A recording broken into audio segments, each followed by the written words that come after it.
Welcome back to the JobJolt video series. I'm Michael. And I'm Robert. Today we're going to have some fun. I'm going to put Rob on the spot and give him some tough interview questions. So I'm going to ask Rob. He's going to be interviewing for a job that I'm hiring for. I'm going to throw some tough questions at him today and see how he does. We'll see if I get the job.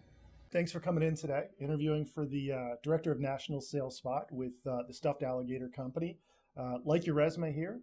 If it's okay, why don't we jump in? Great. So first of all, Rob, I was looking at your resume, and one thing that kind of jumped out at me is I see it seems like a lot of jobs here. I count, one, two, three jobs in the last 5 years. You've moved around a lot, haven't you? Well, it's been a little bit beyond my control. I wish that I had the chance to stay at 5 years with my last three companies, but the first company closed its doors, didn't get a national contract with Target, which they were counting on. Right.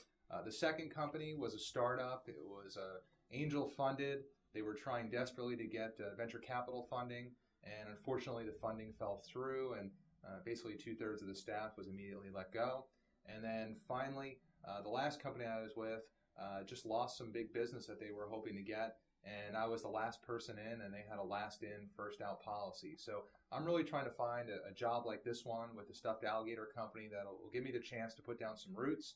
I've got some great experience, and I hope this is the place that I could call home. Okay, all right, fair enough. So it really was out of your control, those last three jobs, and I understand that. That makes sense. Now, it looks like it's been about 4 or 5 months since you were last let go from your last role. What have you been doing? Have you taken some time off, or what's happened, and why is it taking so long to get back into the job market? Well, Michael, I'd like to say I took some time off, but I've actually been working much harder now than I ever can remember. I spend most of my days, I'm in 3 networking groups. I'm in contact through LinkedIn with a lot of my former coworkers and bosses, and I'm applying on average to 10 to 12 jobs a day and interviewing at least 1 to 2 times a day. So it's really been a full-time job securing a job. I'm sure you know it's kind of a tough economy out there, even for good salespeople, and I'm doing my best to get back to work as fast as I can. All right, so that's good. So you're not sitting still. It sounds like you're working on this pretty hard to find a role, and I respect that. This is a tough question, Rob. If you were a color, what color would you be? Well, I can say I wasn't prepared for that question. I think it would be blue. Okay. I'm generally upbeat and positive and cheery, and people tend to like to be around me. And I think blue, particularly light blue, conveys a lot of that. And I'd like to think I'm a light blue. All right, fair enough. I appreciate it. I always like to see what people come up with on that question. Now, Rob, I noticed you mentioned here on your resume, your last role, you were making about $85,000, $90,000 a year. As you know, this role is probably going to really top out at about $65,000. One of my concerns is when I talk to someone who seems like they've got a good background is, what's going to keep you from jumping for the next job that you get or see that has a better compensation? Well, I've been with a couple of companies that promised me a lot of money, and I've done well. But as you pointed out earlier in the interview, I haven't had a chance to put roots down. And the Stuffed Alligator Company is a Fortune 500 company.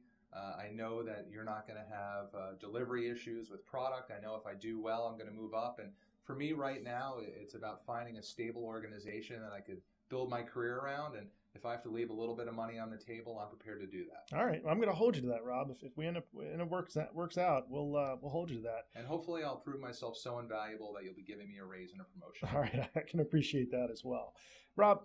As you probably can imagine, we've gotten a lot of response to our advertisement for this role. Had a lot of good resumes come across my desk. Quite frankly, I've talked to a lot of good people. Why should I hire you? Well, when we had our first conversation, you said there was 3 main things you were looking for. You were looking for someone who had relationships with major retailers. I have relationships with Target, with Walmart, with Kohl's, and a host of others. So I meet that criteria. Okay. Secondly, you're looking for someone who could sell on a multi-million-dollar quota. My last 3 jobs have had quotas ranging from $3 million to $5 million a year. And in every single job, even though I've only been there on average 2 years, I've met or exceeded my quota with each position.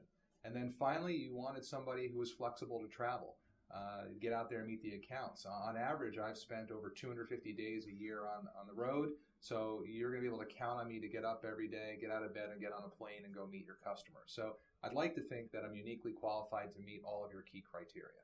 All right, Rob. Well, I appreciate that.